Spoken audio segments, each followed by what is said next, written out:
What's up, everybody? Welcome back to the channel. If you're new here, thanks for tuning in. So today we got some interruptions. Today we got kind of a quick video, something I wasn't actually planning on filming, but I figured it might be nice to get a little bit of a quick video in the middle of the week for you guys. So if you haven't seen my last video, it's me installing the S&B cold air intake and testing to see how well it works. If you haven't seen it, I encourage you to go check it out. The results kind of surprised me a little bit on how it actually works, or how well it actually works. So if you're interested, go check it out. But today's video is kind of related to that because I forgot to hook up my power wire for my headlights after that install. Initially, when I installed my HIDs, I just ran the power wire to the battery to get it up and running and going. Now I'm actually going to wire it into the fuse and relay block that I built. So I figured I'd show you guys what that involves and kind of how easy it is, so you can kind of see why I installed this fuse and relay block on the truck.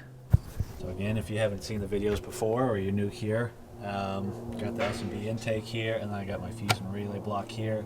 The wiring's still in process. It's going to be getting cleaned up more and more, but temporarily this is how it is. I got my power wire for my headlights that I forgot to install. It was the middle of the day when I did it, and so I didn't realize until that night that I didn't have my headlights. Thankfully I got my fog lights, so they still worked fine. But originally I just had this plugged in or hooked up to the positive terminal on the batteries just to get it up and running quick. Now I'm actually going to take the wire and cut out the inline fuse and run the wire over to my fuse and relay block and just hook it up to one of my power slots. That way I can have it all nice and tamed and neat and keep working and keeping the battery terminals clean. My sub wire should be getting cleaned up, and then this wire is the actual main breaker for the fuse and relay block. That'll be getting cleaned up. So the goal is to kind of keep these main battery terminals clean, except for the two main power and ground feeds that go to the relay block. So I'm going to get going on this, fab up the new wire, cut out the inline fuse and wire it in, and bring it over to the relay block. Nothing crazy. I'll show you guys what it takes. Alright, we got the wire connector cut out. Looks like it has a 20 amp fuse in there, which we'll be able to take out of our fuse box. And then I think it looks like it's about 14 gauge wire based on what I'm seeing in there. So got some 14 gauge wire to replace it with. We'll hook up a heat shrink connector on this end, and then a nice terminal end from these onto the other end, and then we just have to go throw it on the truck.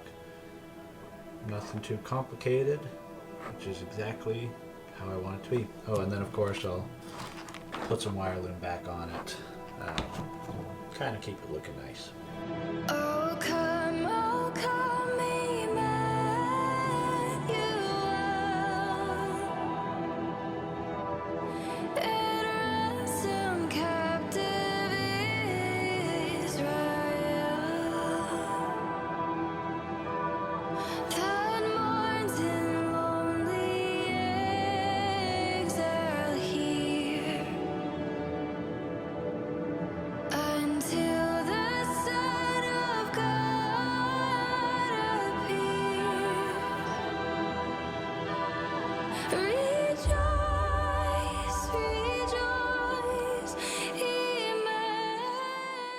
Alright, she's all wired up and ready to go. As you saw, just put a nice heat shrink connector down on this end. It's actually double heat shrinked. I just used the outside one to kind of seal the two looms together. So we'll run these wires up underneath over to around here. I'm going to take this off. Let's see if I can do this one-handed. I'll probably put it in on this circuit. So loosen up that terminal a good amount. Should give us enough room. And then we can take our fuse right here, which is a 20 amp. That's what they had in the factory harness. That's going to bug me if I don't put those numbers the right way.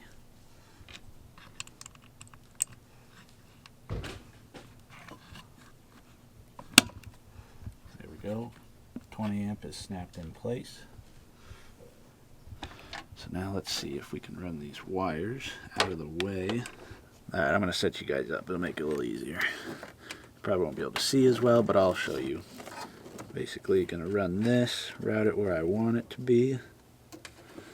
Just underneath this wire, I think.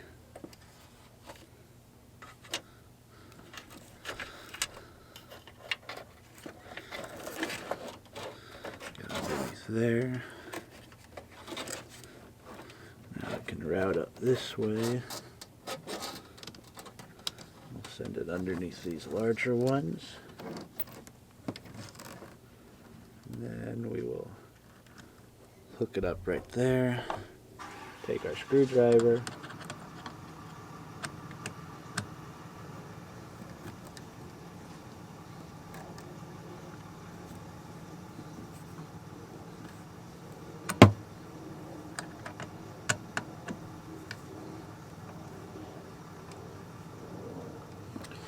and there we go. It's as simple as that. So let me show you guys what we're looking at.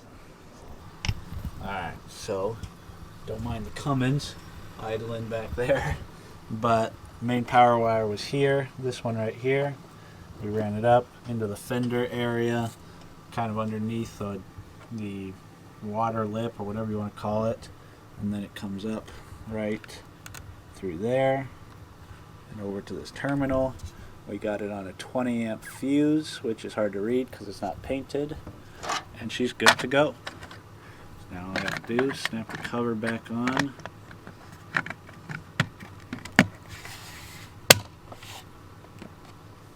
And she's wired up. Nice fused circuit, and we kept it off the battery terminals. So again, I know this all looks kind of messy right now. It's going to be getting cleaned up at some point.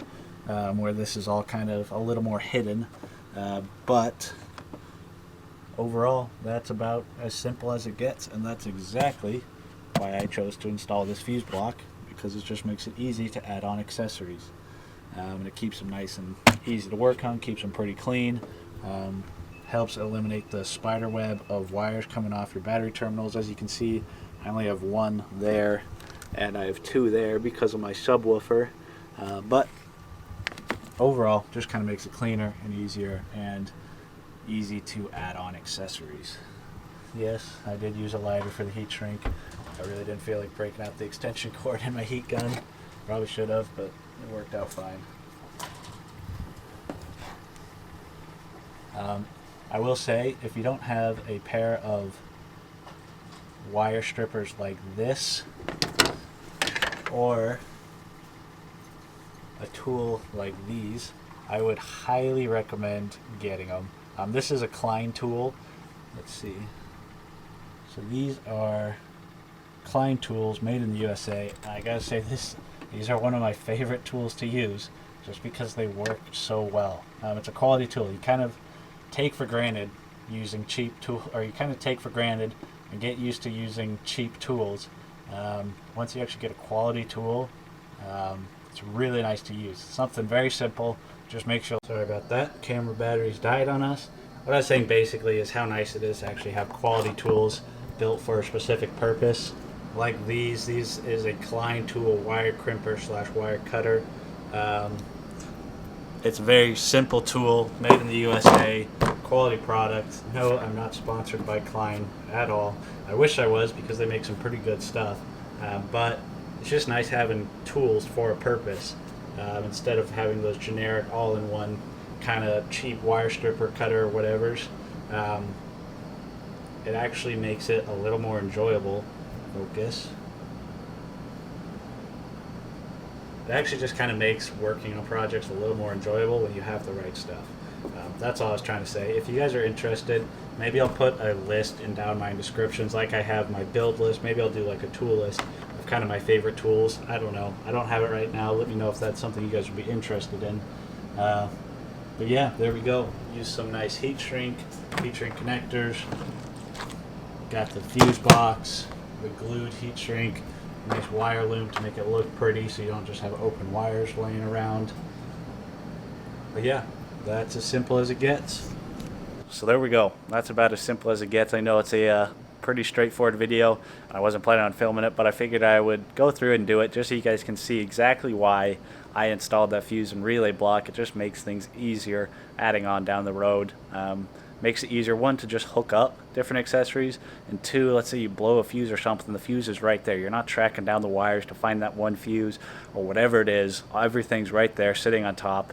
It's just easier, and to me it looks a little more professional than having a big spider web of wires hanging off your battery terminals. That, and the more stuff you have hanging off your battery terminals, the more they tend to get corroded, the worse connection problems you start to have. So that's just what I chose to do. Hopefully you guys enjoyed the video. I think this is probably going up on like a Wednesday or Thursday night. We'll see. I'm going to try to be getting more of these middle of the week uploads just to get more content out there for you guys to watch. I don't know how long the videos will be. I know like this last weekend's video was close to 40 minutes long, so I don't think they're going to be videos like that. But I would like to try to get working into close to 2 uploads a week if I can do that regularly. I think that would help the channel grow and give you guys more content to watch. With these type of videos, if you guys are interested in hearing something or seeing something or me answering questions, feel free to shoot me messages on Instagram or leave them down in the comments below on these Wednesday videos, and I'll try to get through and answer those questions. If you'd like to see something in more detail or how I do something or how I have something set up, let me know. I think that'd be a great use of these Wednesday videos where I can get a little more of an in-depth answer or visual for you guys, and it allows me to get more content out there. So with that, I think we're going to wrap up this video.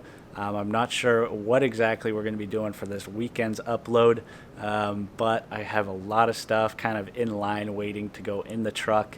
Like I said, new intercooler piping, new intercooler boots. We got a new turbo lined up, getting ready to go in sometime here pretty soon. We're going to be doing a lot of powder coating underneath the hood. Should make it nice and pretty, as pretty as a 7.3 can get. Yeah, we got a lot of stuff lined up. Again, hopefully you guys enjoyed the video. If you liked it, leave it a thumbs up. Helps YouTube to realize that it's a good channel and they share the content more, allow more people to reach it. If you guys have any questions or comments, leave them down below. I'll catch you guys on the next video.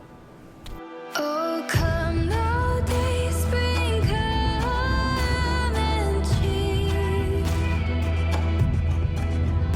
our spirits by thine advent here. Disperse the gloomy clouds of night, and death's dark shadows put to flight. Rejoice, rejoice, Emmanuel shall come to thee, O Israel.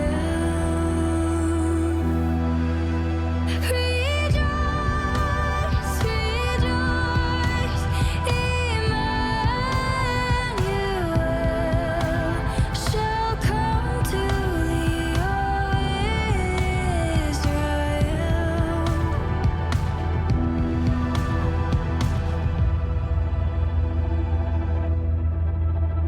Oh, come, desire of nations bind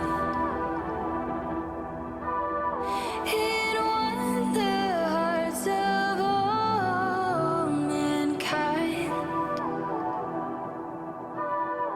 Bid thou our sad division cease, and